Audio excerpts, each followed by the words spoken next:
Hi there, my name's Rob Anderson and I'm putting together a video for you today on one of our best craft markets or village craft markets in South Africa.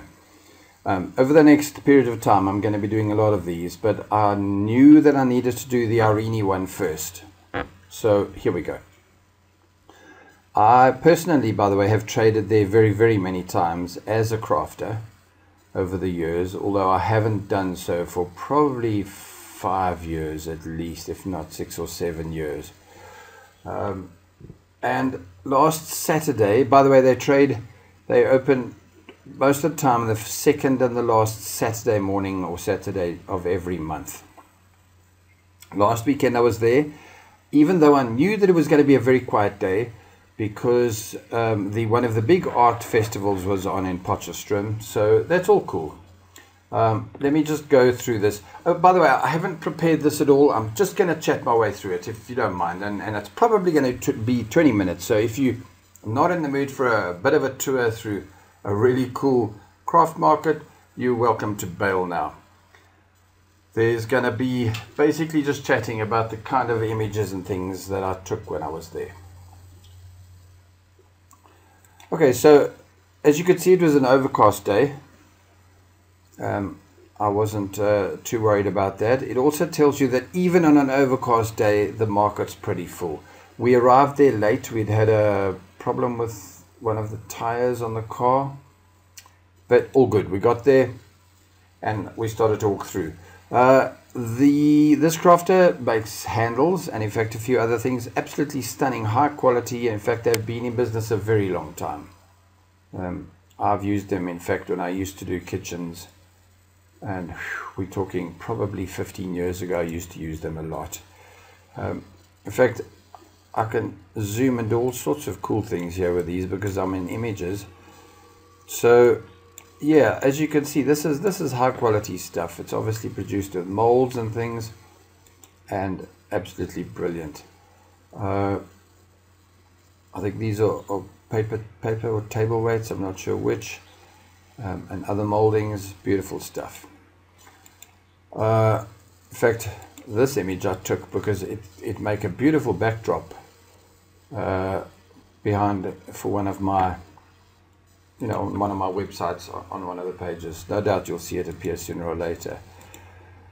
Okay, this gentleman, amusingly enough, asked me to not feature him on my website, but he's got pretty cool stuff. This sort of craft is very popular for a few years now, where you combine garden implements and in this case bicycle bits to produce fairly functional and interesting garden or exterior displays. Here's a bracelet that is therapeutic. Pretty cool too. It kind of does things. It works along. This person had really cool ironing board covers, beautiful stuff, high quality, nice to see, and a pretty competitive price. Incidentally, if you're watching this, and I'm going to get a lot of international viewers, obviously you can hear from my accent, I'm South African. When something shows up a price at R150, that's 150 rands, which is roughly 11 times. So work on 10 times, so to be about $15, if that helps you work out pricings. This gentleman, incredibly, was absolutely producing every name that you ordered on the spot. I can't totally shake my head in disbelief, because I used to do similar stuff with the name on a grain of rice and temporary tattoos and other crafting that I've done on the markets over the years. So when I see his book here with the names in it, there's his Chrissy one, and it even says colors and things. I'm amused because it reminds me a lot of what I used to do.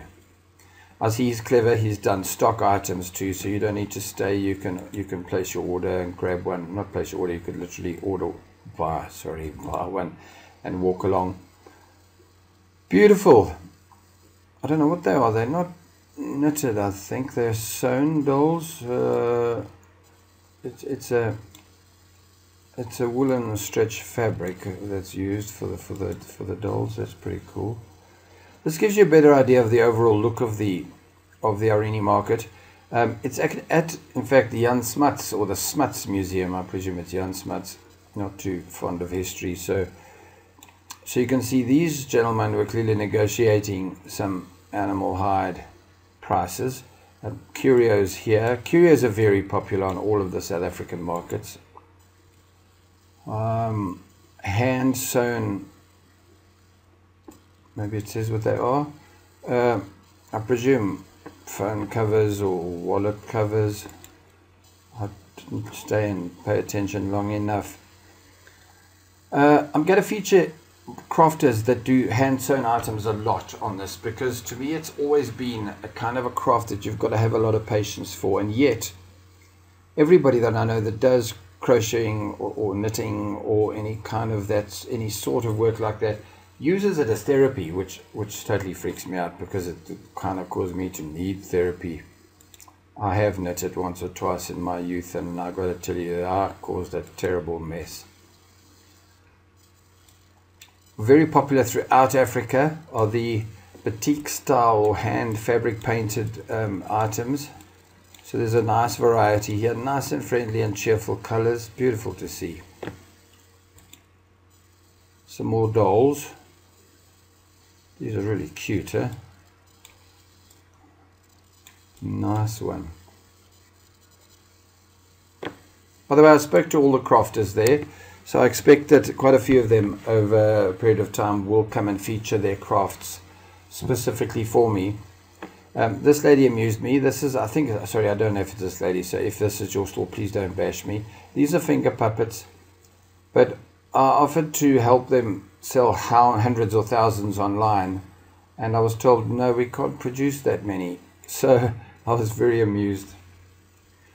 This lady's been on the market for as long as I've been off of them, and she was there already a few years together with me. The kitty teepees, very, very popular. Lovely idea. I really think they're so cool. Absolutely beautiful. And such fun for kids.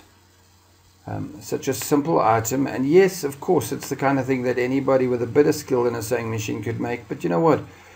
For the price that she's selling them at, it's very competitive. It just pays you to go and get one. She also had these, so she had a fair range of other things too. Yeah, quite right, it was her with her stuff. Nice, high quality goods. Beautiful to see. These were creams.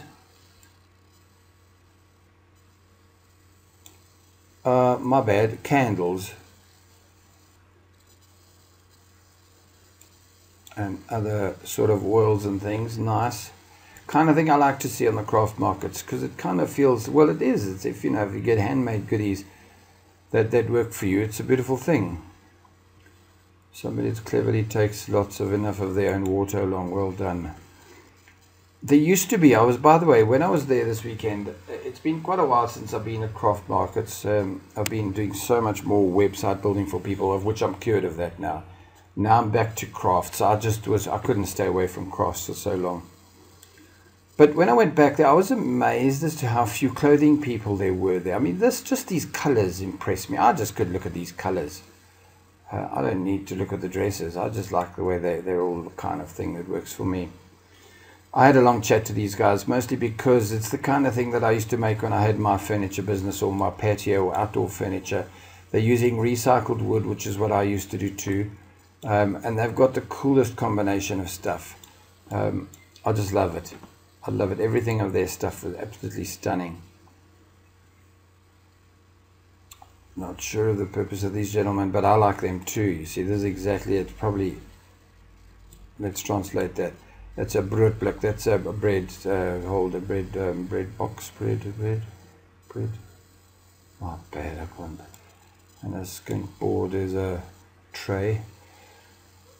This gentleman behind there, I'm going to come to another room with pictures soon. He's got ceramic art now, also very similar to what I've done in the past. So yes, I kind of slowed down a lot in this section. All stuff, here we go. There was all stuff that I really love. This guy's art, I loved it. He mixes ceramic and multimedia, mixed media stuff for really cool and interesting. It's a big painting. It was pretty much took me up to level with my belt, I think. And amusingly almost identical in style to how I used to do my frames. So absolutely loved his stuff, because I guess it was kind of my kind of thing. This one was the kiddies' sleeping bags. I loved that. Yes, there we go. Absolutely beautiful kiddie sleeping bags. Actually, you can see I took quite a few pictures.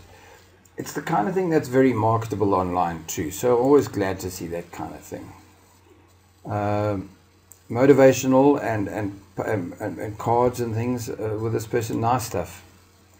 Now, laser cut things were incredible in their abundance on the Irene market this time. I haven't seen so many since perhaps the big art festivals like Art Club and Ibos, where I used to trade a lot there. So it's interesting to see that if there's this many stalls, there's a market for it and a demand, and that's nice to see. What's nice about it is, I think that once you've got your jigs and things set up, you can produce more stock quite easily, which is pretty cool to see. It's around about here, by the way, that I had the last stall I ever had at Irene, when at the time I was still doing my hammock chairs. I don't think I ever traded with my art there, but the hammock chairs I did last year there. This is a website I've since looked at, sorry, a crafter, sorry, that I've since looked at the website in detail.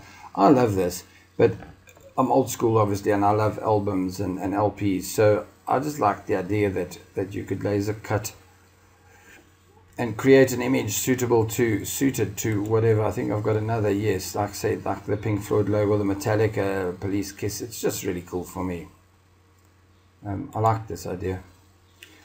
Turned items, always stunning, and a beautiful craft. In fact, something that horrifies me for the hard work involved, and I'm amused with the crafters that can work so hard. Incidentally, I noticed quite a few of this. If you see SnapScan, so a lot of the traders now are on instant cash systems. That's pretty cool, that you can kind of pay instantly with your credit card anywhere. That was something that didn't exist in my day. These were beanbag warmers, those for therapeutic, you know, for your sore stomach or sore neck, backache, muscular pain, those kind of things, and incredibly cheap. I still wondered if they were, you know, if they'd been stealing all the bits to make it. It's totally, for me, amazing that somebody would go to all that hard work for a ridiculously low price, somewhere near half price. No doubt, you would be amused to know that I'm a complete jewelry addict. Put it down to my goth or heavy metal addictions. But at the same time, I did have a creative or a jewelry manufacturing stall for a very long time, in fact quite a few years, so I get it. Any form of jewelry addict. Very time consuming to do this sort of thing, but so rewarding when you produce a piece. For me, that's really amazing, that I could be so absolutely happy with. This gentleman, by now I was late with my family, were running away from me and saying to me, hurry, hurry, hurry. These are fire trays. Have a look there. So you'd have your fire. You could obviously barbecue. For us it's braaiing, or just have it with your fire. Okay, I have a suspicion that I'm very near the end of my photos. I am, and that's really sad. 13.5 minutes into my story. At the Irene market, they've got a section that is kind of collectibles. So you could call it antiques, but collectibles is a beautiful word, because it's got the kind of stuff that you're willing to pay money for secondhand, and they've got a big section of it, big enough. Let me just think in my head. It was about perhaps 40 exhibitors, which is pretty. I don't know, I'm guessing. For all I know, just 70 or 20, but that's the number in my head.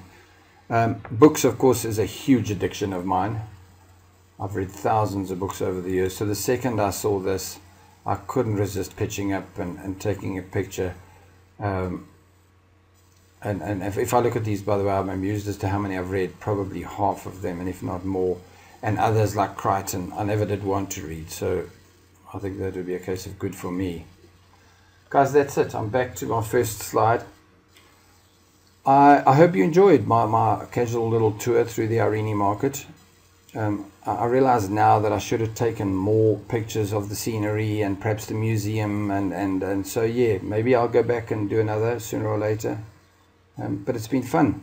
Appreciate it. If you ever do, it's just outside of Pretoria. If you'd ever do want to go there, it's just outside of Pretoria at a little village called Irene. Second Saturday and the last Saturday of every month over the December Christmas period, they have a few Christmas markets. Try not to get there late. By early afternoon, most of the exhibitors are packing already.